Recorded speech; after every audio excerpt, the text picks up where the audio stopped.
두 번의 복선과 세 번의 탈북. 나는 탈북자 치고도 결코 평범하지 않는 삶을 살았다. 그런데 참 오랫동안 침묵하고 있었다는 것을 지금에야 알 것 같다. 이 책을 통해 내가 왜 그런 삶을 살게 되었는지를 진솔하게 풀어내려고 한다. 도대체 누구의 잘못으로 우리 탈북자들이 그런 고통의 삶을 살 수밖에 없었는지를 세상 사람들에게 알리고 싶다. 한때 잘 나가던 할아버지가 1958년 종파 숙청 때 정치범 수용소로 끌려가면서 우리 집안은 북한의 적대 계층으로 분류되었다. 가끔 기억의 할머니는 낙동강 전투 때 그냥 죽었으면 영웅 칭호도 받고 자식들 앞길도 탄탄대로인데 왜 그때 살아와서는 하며 혼잣말을 하셨다. 왜 할아버지는 평양에서 의사를 하시다가 6.25 때 총에 맞은 국방군을 몰래 치료했던 것이 들통나서 평안도 양독으로 추방되었다. 까치는 까치끼리 까마귀는 까마귀끼리 살아야 했길래 출신 성분이 바닥인 아버지와 엄마가 만나 결혼했고 나는 그 사이에서 아들, 딸, 사남매 중 마디로 태어났고 1990년대 후반 북한이 대량하사 때 첫 탈북을 했다. 하루 만에 돌아갈 요량으로 두만강을 건넜다. 하지만 그 이후 펼쳐진 현실은 내 생각과 전혀 달랐다. 한 하늘을 이고 세상에 태어난 사람들에게 삶과 죽음이 공평할진데 단지 안 굶어 죽으려고 강을 건넜다는 이유만으로 우리 탈북자들은 이름도 신분도 없이 하잘것없는 삶을 살아야 했다. 중국 공안의 검은 쇠사슬은 생사의 갈림길에 선 탈북자들을 항상 노려보고 있었다. 탈북 순간부터 성유린의 사각지대는 늘 열려 있었고 말할 수 없는 아픔과 무기력함이 연속이었다. 하지만 오직 배를 채울 수 있다는 생존 욕구 하나만으로 그 모든 것을 감수하면서 살아야 했다. 이것이 탈북자의 시대적 역사요 실제였다. 우리는 굶어서 안 죽으려고 발버둥 치다가 오라고 하지도 나가라고 등을 떠민 것도 아니지만 남의 나라 중국을 향해 두만강을 건넜다. 배고픔은 일시 해결되지만 복송이라는 큰 불안을 안고 살얼음 걷는 심장으로 하루하루를 살아야 했다. 배고픔과 바꾼 배부름은 인간답게 살 권리와 생명을 잃어버리는 것도 감수해야만 하는 큰 대가를 요구했다. 북한 당국은 굶어 죽더라도 북한에서 굶어 죽어야 되는데 잘 사는 나라 중국에 갔다고 탈북자들은 북한 백성이라고 다 찾아 보내달란다. 이어지는 북송과 감옥이 중국에서 살아가는 탈북자들이 큰 위협이니 도망자로 여기저기 숨어 살 수밖에 없었던 그 삶이 21세기 탈북자의 애환이요 역사라고 나는 감히 말하고 싶다. 그 누구도 알아주지 않고 알려고도 하지 않는 중국에서의 우리네 멋진 삶을 나는 그냥 외면하고 싶지 않다. 그렇다고 중국 사람들이 다 나쁜 사람들은 아니라고 생각한다. 중국인들이 하나같이 그렇게 모질고 나쁜 사람들이었으면 지금 대한민국에 와 있는 3만 명이 넘는 탈북민들은 어떻게 제3국을 거쳐 말리길을 돌아서 여기까지 올 수 있었겠는가. 단 거슬러 20여 년 세월의 수많은 탈북자 여인네들 꽃단 나이의 젊은이들이 남의 나라 중국에서 생명을 담보로 힘들게 살았던 탈북자들의 역사를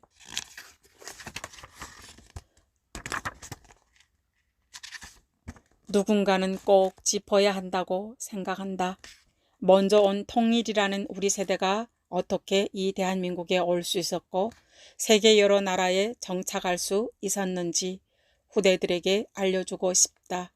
특히 탈북 여인들이 낳은 아이에게 엄마가 내 아버지 나라에서 살아냈던 처절한 삶과 내 딸이 조국에 대해서도 이 책을 통해 알게 해주고 싶다. 결국 중국에서 9년 6개월간 살다가 내몽고를 통해 한국행을 시도했다. 그런데 막상 도착한 곳은 북한이었다. 다른 탈북자들이 그렇게 쉽게 한국에 온다는데 나는 2번씩이나 중국 공안에 잡혀 북송까지 되었다. 이 과정에서 도문국제변방 감옥, 언송보위부 감옥, 은송군 단련대, 신의주 보위부 감옥, 해령정거리 12교화소에서 지옥 같은 시간을 거쳤다. 그런 삶의 이력 때문에 나는 달아나고 도망치는 데 익숙해졌다. 달아나다가 잡히고 또 숨어야 했던 나는 007 영화의 주인공이나 다름없었다. 출소 후 남들이 눈을 피해본 007 영화처럼 상대로부터 스릴 넘치게 도망치는 주인공이 바로 내 자신으로 느껴질 정도였다. 머리보다 몸이 먼저 반응하고 위기의 순간 나도 모르게 도망가고 있는 나를 발견한다. 3번째, 탈북 후 중국에서 6개월을 지내는 동안 지나가는 중국 공안이나 공안차를 보면 정신 착란을 일으킬 정도로 불안한 생활을 했다. 그래서 이번에도 한국에 가다 잡히면 그 자리에서 죽을 각오를 하고 딸과 함께 3번째 한국행 길을 나섰다. 단 하루를 살아도 사람답게 살고 싶어서 내가 낳은 딸 자식 앞에는 당당하고 신분 있는 엄마가 되고 싶어서였다. 그 결과는 독자들이 짐작하실 것이다. 만약 그때 또 실패했다면 이 책이 세상에 나오지 못할 것이니 말이다. 대한민국 서울에서 사는 지금은 잡혀갈 불안감 없이 마음 깊은 곳에서 솟아나는 행복을 누리고 있다. 비록 자그마한 거실에 방 하나뿐인 집이지만 우리 3식구가 함께 몸 담을 수 있는 공간이 있고 나름 여유있게 사다 놓은 생필품도 있다. 내 이름으로 된 신분증도 있다. 당당하게 나는 북에서 온 누구라고 얘기할 수도 있는 직장 동료들, 일한 것만큼 내 통장으로 꼬박꼬박 들어오는 월급들, 적지만 저축할 수 있는 내 이름의 예금 통장, 눈이 오는 추운 날씨에도 따뜻하게 방을 덮여주는 보일러 등 큰 욕심 없이 우리 세 식구가 먹고 살기에 너무 좋은 곳이 대한민국이다. 남편은 북한에 잡혀간 아내를 더 이상 그리워하지 않아도 된다. 엄마가 북한 출신인 줄도 몰라서 북송된 사실조차도 말할 수 없었던 8살짜리 딸을 5년씩이나 목마르게 기다리게 했던 그 시절을 생각하면 지금 우리 가족은 정말 행복이 뭔지 피부로 온몸으로 느낀다. 이 평범하다면 평범한 삶에 지금 나는 얼마나 행복한지 모른다. 그리고 우리 3식구의 행복을 만들기 위해 나는 피나는 노력을 했다고 자부한다. 나 혼자만이 행복이 아니라 우리 3식구의 행복을 위해 지옥 같은 북한 감옥에서 당당히 이기고 살아나왔다. 중국에서 쨍하고 해뜰 날 돌아온단 날을 수도 없이 또 목이 쉬게 불렀던 밤 또한 얼마였던지, 돈도 힘도 능력도 없는 남이 나라 유랑자인 탈북자가 지는 것은 오직 몸뚱이 하나뿐이어서 그 몸이 너덜너덜 걸레가 되도록 해지면서 자유를 찾아 사람답게 살고 싶어서 대한민국에 왔다. 지금도 자다가 소스라치게 놀라 깰 때가 있다. 여기가 한국이 맞기나 한지 꽃이 핀 허벅지며 볼이 얼얼하게 반응을 하면 벌떡 일어나서 창밖을 내다본다. 십자가 네온사인이 드문드문 눈에 들어오고 각양각색의 불빛이 춤을 춘다. 장난감 같아 보이는 차행렬이 무질서하게 널려져 있는 바로 여기는 틀림없는 대한민국이다. 시간이 많이 흘렀다고 해서 지난날 겪었던 아픔들이 우리의 가슴 속에서 자동으로 지워지지는 않는다. 1920년대 일제의 탄압을 피해 만주로 불불이 흩어졌던 우리의 할아버지 할머니 세대가 눈물의 도만강이라고 불렀던 그 도만강은 2000년대가 된 지금도 도만강이란 이름까지 얻어 한많은 탈북자들의 사연을 품속에 안고 말없이 흘러가고 있다. 남북 북미 정상회담을 지나 남북 대화와 협력에 대한 기대가 높아지고 있는 바로 지금 우리가 놓치지 말아야 할 것이 있다. 왜 이런 탈북자의 역사가 쓰일 수밖에 없었는지, 왜 지금도 그 땅에서 반동이란 이름으로 몹쓸 인권 유린이 벌어지고 있는지의 이유이다. 이것은 감추거나 회피할 것이 아니라 정직하게 하고 진중하게 직면해야 할 문제이다. 태영호 전 공사가 밝힌 3층 서기실의 실체도 알아야 하지만 김정은도 제대로 모르는 북한의 진짜 속살도 알아야 한다. 그래야 후일 우리 후손들에게 부끄럽지 않은 역사를 써나갈 수 있을 것이다. 5천년의 역사를 자랑하는 남과 북은 같은 핏줄 같은 민족이다.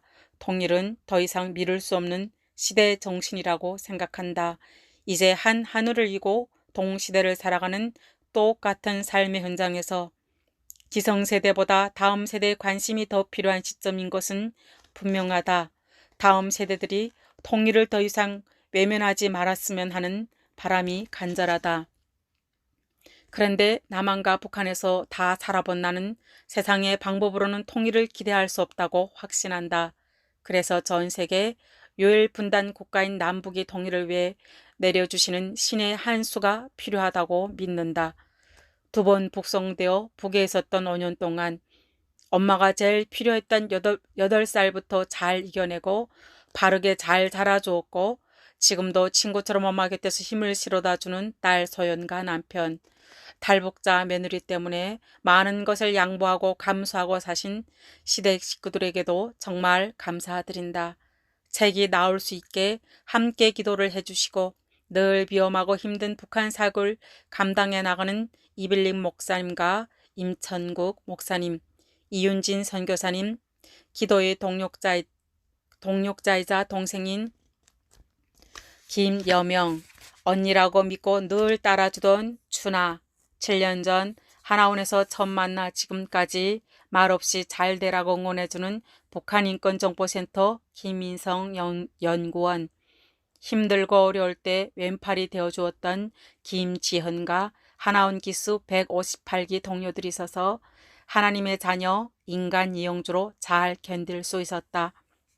부족한 그를 시간을 들여 매만져 주시고 북한을 향한 주님의 메시지를 항상 기억하게 하시는 포엠북수 오성훈 목사님을 만나게 해주신 것도 하나님의 시간표인 것 같다. 오성훈 목사님이 손을 거쳐 나온 이 책이 탈북자로 살아야 했던 수많은 이들의 삶을 대한민국 국민들, 특히 다음 세대를 이해하는데 조금이나마 도움이 되었으면 좋겠다. 이거를 통하여 하나님이 하실 일을 기대해 본다. 부디 이 책을 통해 한국에 와 있는 탈북민들이 지금 누리고 있는 소소한 행복을 다시 귀중히 여기게 되면 좋겠다. 그리고 통일의 열쇠를 가진 이 땅의 다음 세대들과 한국교회가 깨어 일어나는데 작은아마 쓰임받았으면 좋겠다는 바람이다. 또한 지금도 저 땅에서 유리 방황하는 수많은 영혼들이 위로를 받았으면 좋겠다. 구미를 비롯하여 억울하게 죽어간 수많은 영혼들과 모진 핍박을 견뎌낸 모든 탈북자분들에게 이 책을 드린다. 이제라도 용기를 내어 이 글들을 책으로 펴내게 된 것은 구미와의 약속 때문이다. 미남이 엄마 구미야, 5년 만에 너랑 한 약속을 지킨다. 하늘에서 지켜봐다오. 2018년 가장 뜨거운 폭염이 내려쬐는 여름날. 뭐 하나 잘나게 이루어놓은 것이 없지만 하루도 쉬지 않고 열심히 앞만 바라보고 꿈을 향해 달려나가는 하나님의 딸 이영주.